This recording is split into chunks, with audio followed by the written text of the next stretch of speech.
दोस्तों इस वीडियो में आपको टोटल 5 ऐसे जॉब बताने वाला हूं जो कि आपको आसानी से मिल जाएगा। अगर आप 10th पास है या फिर 12th पास है और आपको जॉब नहीं मिल रही है या फिर आपका ग्रेजुएशन हो गया है आपको जॉब नहीं मिल रही है, तो इस वीडियो में आपको जो 5 जॉब बताने वाला हूँ 100% मैं गारंटी लेके कहता हूँ। आप अगर जॉब करना चाहते हैं तो उस 5 जॉब को ट्राई करेंगे तो आपको एक न एक जॉब 100% मिल जाएगी, वो भी विथिन 5 डेज। अगर आप जॉब ढूंढ रहे हैं या फिर कहीं पर जाते भी है, जो मैं जॉब बताता हूँ उस लोकेशन पर जाते हैं जहाँ मैं लोकेशन बताने वाला हूँ, तो आपको 1-2 दिन में ज्वाइनिंग हो जाएगा। आपको और कहीं जाने की ज़रूरत नहीं है और आपको 1 रुपये किसी को देने की भी ज़रूरत नहीं है। आपको मैं जितनी जॉब बताने वाला हूँ सभी के सभी जॉब फ्री है। तो दोस्तों अगर आप चैनल पर नए हैं तो वीडियो को लाइक और चैनल को सब्सक्राइब कर देना। तो चलिए वीडियो शुरू करते हैं। आपको जो जॉब बताने वाला हूं सबसे पहले नंबर पे मैंने रखा है बैंकिंग सेक्टर को।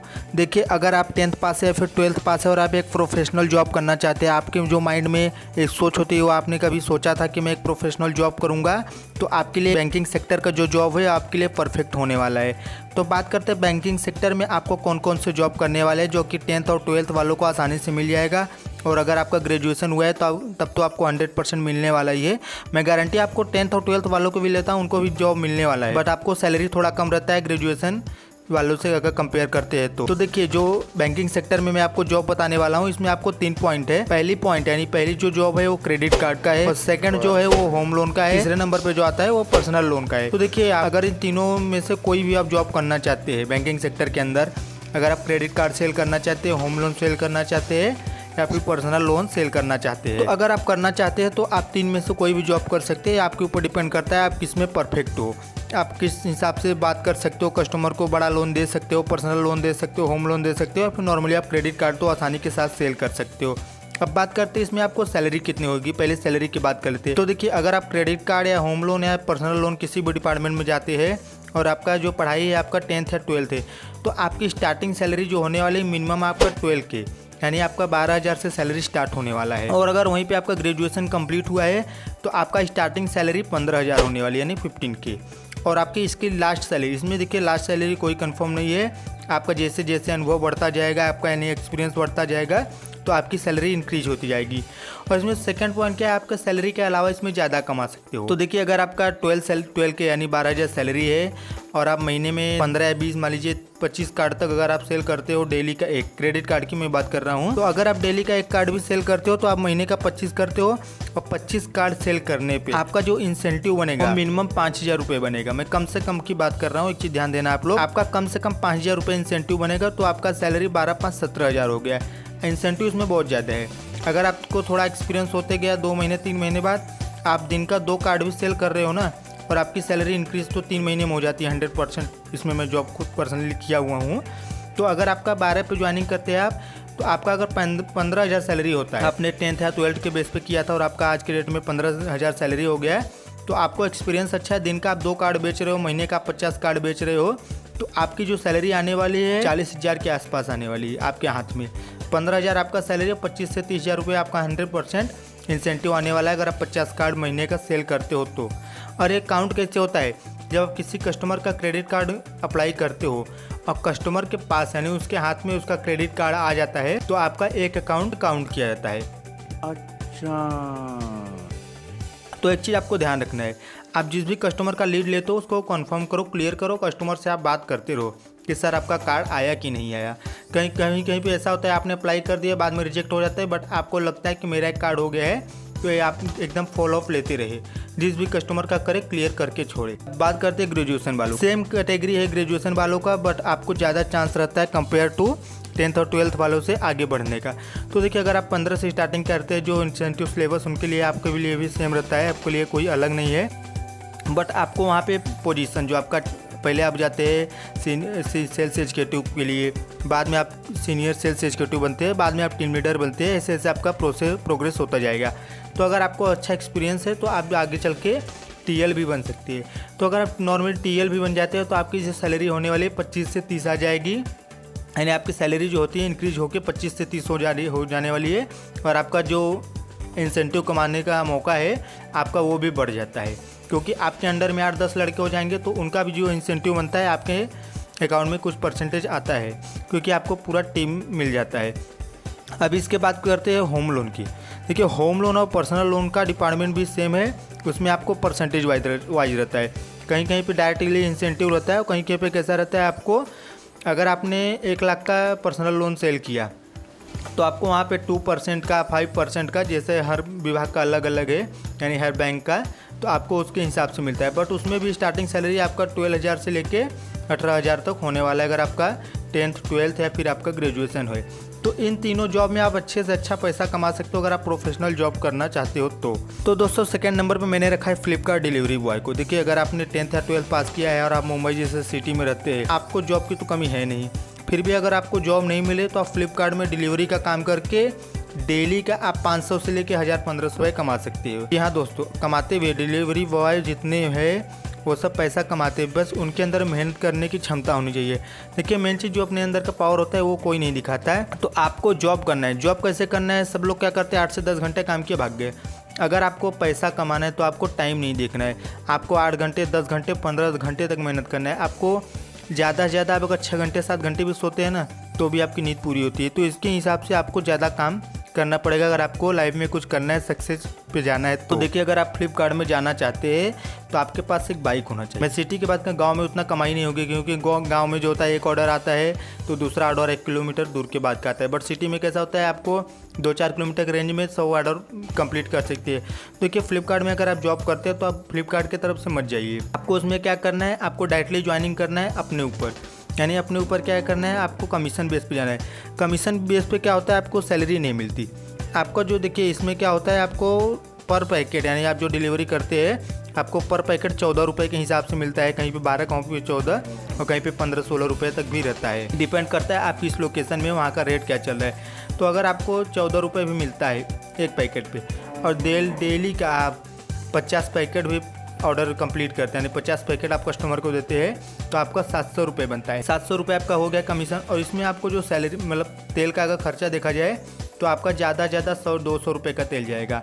वहीं पे अगर आप 1400 का यानी आप 100 ऑर्डर कंप्लीट करते हैं, अभी से दिवाली आ रहे हैं, बहुत सारे फेस्टिवल आते हैं, तो वहाँ पे आपको ऑर्डर ज़्यादा रहता है। तो आप जैसे जितना ऑर्डर कंप्लीट करेंगे आपका कमीशन भी उतना होगा। तो अगर आप दिन का 100 ऑर्डर कंप्लीट करते हैं तो आपका 1400 रुपये हो गया। 1400 में आपका बहुत जाने वाला है, 200-300 रुपये का आपका पेट्रोल जाने वाला है। तो आपकी कमाई कितनी हो गई, 1000 रुपये या 1100। तो महीने का आप इसके हिसाब से 30-35 हज़ार रुपये आसानी से कमा सकते हैं एक डिलीवरी बॉय को जॉब करते हुए। अब इसमें एक चीज़ आपको ध्यान देना है, आपको टाइम नहीं देखना है। आप अगर सोच के चलते हो नहीं मुझे 8 घंटे काम करना है तो उसमें आप ज़्यादा पैसा नहीं कमा पाओगे। हालांकि कमा पाओगे 15-16 हज़ार, बट आप जहाँ पे 30 हज़ार कमाने वाले हैं वहाँ पे 15 हज़ार पे आ जाओगे। और इसमें जॉब कैसे अप्लाई करना है फ्लिपकार्ट के लिए, आपके एरिया में जो भी फ्लिपकार्ट हब है आपको सर्च करना होगा नेट पे। आपको पता भी नहीं होगा, अगर आप नेट में लोकेशन नहीं दिखा रहे तो आपके एरिया में जो फ्लिपकार्ट डिलीवरी बॉय आते हैं उनसे बात करना होगा और उनके साथ हब पे जाना होगा। और वहाँ पे हब पे जाने के बाद आपको डायरेक्टली कुछ होता नहीं है, नॉर्मली आपके बारे में छोटा सा इंटरव्यू लेंगे, आपके बारे में पूछेंगे, उसके बाद आपको 3 दिन ट्रायल देंगे। 3 दिन ट्रायल क्या होता है, आपको किसी फ्लिपकार्ट के जो बॉय होते हैं डिलीवरी उनके साथ आपको कहीं पे भेजेंगे, जो उनका ऑर्डर रहता है आपको सिखाया जाएगा कैसे डिलीवरी देते हैं। तो जैसे आप ये सब सीख जाएंगे तो आपको अपना बाइक लेके जाना है, आपको अपना लाइसेंस है सब दिखाना है, उसके बाद आपको भी डिलीवरी के लिए पैकेट दिया जाता है आपके लोकेशन के हिसाब से। आपका भी जो लोकेशन रहता है उसके हिसाब से आपको ऑर्डर दे दिया जाता है। और इसमें पेमेंट की बात करें तो इसका जो पेमेंट होता है पर वीक आ जाता है। तो दोस्तों अब बात करते हैं तीसरे नंबर की। तीसरे नंबर पर मैंने रखा है call centre job. Call centre में जो आपके पहले ही बता देना चाहता हूँ, स्टार्टिंग जो सैलरी होती है वो आपका 8,000 से लेके 15,000 रुपये के बीच होने वाला है। अभी 8,000 का ज़माना गया, आपको स्टार्टिंग सैलरी जो है 10 से 12,000 मिलने वाला है। फिर भी मैं आपको 8,000 इसलिए बता रहा हूँ क्योंकि अगर आप किसी छोटे सिटी से, अगर आप मुंबई से नहीं है, दिल्ली से नहीं, आप किसी छोटे सिटी से है तो वहाँ पे आपकी स्टार्टिंग सैलरी 8,000 ही होने वाली है, मुझे कंफर्म पता है। आपको वहाँ पे स्टार्टिंग सैलरी ज़्यादा नहीं मिलने वाला है, भले आपको 6 महीने बाद वो 8 से डायरेक्ट 15,000 कर दे, बात अलग है। तो इसमें बात करते हैं जॉब कैसे लगना है। तो देखिए आपके नज़दीक में जो भी कॉल सेंटर होगा आपको डायरेक्टली वहाँ पे जाना है, आपको कोई फॉर्म वगैरह नहीं भरना है, किसी से बात नहीं करना है। आपको डायरेक्टली कॉल सेंटर में जाके आपको HR डिपार्टमेंट में जाना है। HR डिपार्टमेंट अगर नहीं है तो वहाँ पे जो टीम लीडर होंगे, मैनेजर होंगे, उनसे डायरेक्टली बात करना है। आप डायरेक्टली जैसे उनसे बात करेंगे तो आपको उनसे डायरेक्टली बोलना है मैं जॉब के लिए अप्लाई करना चाहता हूँ, वैकेंसी है क्या। अगर वो बोलेंगे अभी वैकेंसी नहीं है तो मैं 100% गारंटी लेता हूँ वहाँ पे 15 दिन के अंदर वैकेंसी होने वाली है। क्योंकि कॉल सेंटर में कोई भी लड़का डायरेक्टली बहुत दिनों तक जॉब नहीं करता। कॉल सेंटर में ज़्यादा से ज़्यादा 2 महीने 3 महीने 6 महीने बाद करके 50 का 80% लोग भाग जाते हैं, 20% बस बचते हैं जिनको जॉब अच्छा लगता है, जो मन से करना चाहते हैं, बाकी 80% भाग जाते हैं। तो वहाँ पर आपके लिए वैकेंसी होने वाली है। प्रेजेंट टाइम में नहीं है, 1 महीने बाद आएगी, 15 दिन बाद आएगी, बट वहाँ वैकेंसी होगी। तो अगर वहाँ पे मान लीजिए आप जब जाते हैं तो वहाँ पे वैकेंसी रहती है, फिर नहीं रहता है तो बाद में जाना है, बट वहाँ पे अगर वैकेंसी है तो आपको डायरेक्टली जॉब के लिए अप्लाई कर देना है। आपको अपना रिज्यूम सबमिट करना होगा, उसके बाद आपको 2 दिन वो लोग ट्रेनिंग देते हैं, 1 दिन देते हैं, कहीं पे सब जगह पे अलग अलग रूल है। तो जो आपका ट्रेनिंग कंप्लीट हो जाएगा तो आपको डायरेक्टली कॉल सेंटर में जॉब करना होगा। ये एक अच्छा जॉब माना जाता है अगर आपको जॉब नहीं मिल रहा है तो। और अगर आप कॉल सेंटर में आगे बढ़ना चाहते हैं तो आपको थोड़ा इंग्लिश अच्छी तरीके से सीखना पड़ेगा, आपको इंटरनेशनल कॉल अटेंड करना पड़ेगा। अगर आप इंटरनेशनल कॉल अटेंड करना शुरू कर दोगे और आपको एक्सपीरियंस 1-2 साल का हो जाएगा तो आप दूसरी जगह पर अगर अप्लाई करोगे कॉल सेंटर के लिए तो आपकी स्टार्टिंग सैलरी ही 25 से प्लस होगी। स्टार्टिंग सैलरी में बोल रहा हूँ, इंटरनेशनल कॉल में आप बहुत ज़्यादा पैसा कमा सकते हो। तो दोस्तों अब बात करते हैं चौथे नंबर की। चौथे नंबर पर मैंने रखा रिटेल शॉप को। अगर आप 8 पास है, 12th पास है, 12th पास है, अगर इस रिटेल शॉप में क्या अगर आप 8 पास है तो भी आप कर सकते हैं। रिटेल शॉप यानी मॉल के अंदर, आप किसी मॉल के अंदर आपके नज़दीक में जो भी मॉल होंगे तो वहाँ पे आप जाते हैं, वहाँ पे बहुत सारे शॉप होते हैं मॉल के अंदर। तो आप किसी भी शॉप के अंदर जॉब करना चाहते हो तो आप कर सकते हैं। वहाँ पे वैकेंसी लगभग हमेशा रहती है। तो वहाँ पे आपकी जो स्टार्टिंग सैलरी होने वाली है वो 10,000 से लेके 15,000 के बीच होगी अगर आप 10th पास है, 8 पास है या फिर 12th पास है या फिर आपका ग्रेजुएशन ही हुआ है। हाँ, हालांकि आपका जिसका ग्रेजुएशन हुआ रहता है उसको आगे बढ़ने का ज़्यादा चांस रहता है कंपेयर टू 10th और 12th वालों से। तो जैसे आप वहाँ पे ज्वाइनिंग करना चाहते हैं तो आपको डायरेक्टली वहाँ पे मैनेजर से डायरेक्टली बात करना होगा, क्योंकि छोटे शॉप में HR डिपार्टमेंट तो होगा नहीं, क्योंकि छोटे छोटे शॉप रहते हैं। हालांकि ब्रांड बड़े रहते हैं लेकिन शॉप उनका छोटा ही रहता है। तो आपको डायरेक्टली उनसे बात करके ज्वाइनिंग करना होगा। उसमें कुछ प्रोसेस नहीं, छोटा सा इंटरव्यू होगा, आपको अपना डिटेल सबमिट करना होगा, आपका भी जो भी डॉक्यूमेंट है सबमिट करने के बाद आपकी ज्वाइनिंग 100% हो जाएगी। तो दोस्तों 5वें नंबर पर मैंने रखा है फूड डिलीवरी बॉय। आजकल जिस हिसाब से सब ऑनलाइन के ज़माना चल रहा है तो ऐसे भी अगर आप पहले लोग होटल में जाके खाना खाना पसंद करते थे, बट अगर आप अब के टाइम में क्या हो गया है, सब लोग अपने घर में ही खाना पसंद करते हैं। तो ऐसे में जोमेटो, स्विगी ये सब बहुत आगे बढ़ रहे हैं, तो आप इसमें भी जॉब करके अच्छा पैसा कमा सकती है। अगर मैं पर्सनली देखूँ तो जोमेटो और स्विगी एक बेस्ट जॉब है, बट इन दोनों के लिए देखिए बहुत लोगों के अभी तक मन में रहता है कि इस जॉब को करने के लिए बाइक होना अनिवार्य है। तो देखिए बाइक की कोई ज़रूरत नहीं, अगर आपके पास साइकिल है तो भी आप इस जॉब को 100% पूरे सेफ्टी के साथ कर सकते हो, क्योंकि इसमें अगर आप किसी सिटी में रहते हो तो आपका जो ऑर्डर होता है 1-2 किलोमीटर के रेंज में ही रहता है, बहुत दूर दूर से नहीं आता ऑर्डर बहुत दूर से है, बस साइकिल वालों के लिए नज़दीक से ही ऑर्डर आता है। तो इसमें आप जॉब करके अच्छा पैसा कमा सकते हो। अगर आप डेली बात कीजिए, अगर आप जोमेटो स्विगी में करते हो जॉब तो आप पार्ट टाइम में इससे 200 से लेकर 500 तक का आसानी से कमा सकते हो। बट अगर वहीं पे आप फुल टाइम जॉब करते हो तो आप 500 से लेकर 1,000 रुपये या फिर उससे ज़्यादा भी कमा सकते हो। अगर आपको 1,000 रुपये से ज़्यादा कमाना है तो इसके लिए कोई जो फेस्टिवल सीजन रहता है उसमें भी आप कमा सकते हो। हालांकि इसमें अगर रेगुलर सैलरी की बात की जाए तो इसमें अगर आपको डेली बेस पे देखा जाए तो एक व्यक्ति जो इसमें जॉब करता है, एक डिलीवरी बॉय, वो डेली बेसिस पे 500 से 600-700 तक आसानी से कमा लेता है अगर वो फुल टाइम जॉब करता है। तो अगर पार्ट टाइम में जॉब करता है तो उसका 200 से लेकर 500 के बीच कमाई हो जाती है। और जोमेटो और स्विगी में भी आपका सेम प्रोसेस है, आपको जो सैलरी होती है इसकी वीकली आ जाती है। आपको अब इसमें भी सैलरी का वेट नहीं करना पड़ता, आपका जो भी सैलरी बनेगा आपको वेडनेसडे या थर्सडे को आपके अकाउंट में क्रेडिट कर दिया जाता है। तो दोस्तों ये थी कुछ इन्फॉर्मेशन। अगर आपको वीडियो अच्छी लगी तो वीडियो को लाइक और चैनल को सब्सक्राइब कर देना। इस चैनल पे आपको ऐसे ही जानकारी मिलती रहेगी। तो दोस्तों मिलते हैं एक नए वीडियो में।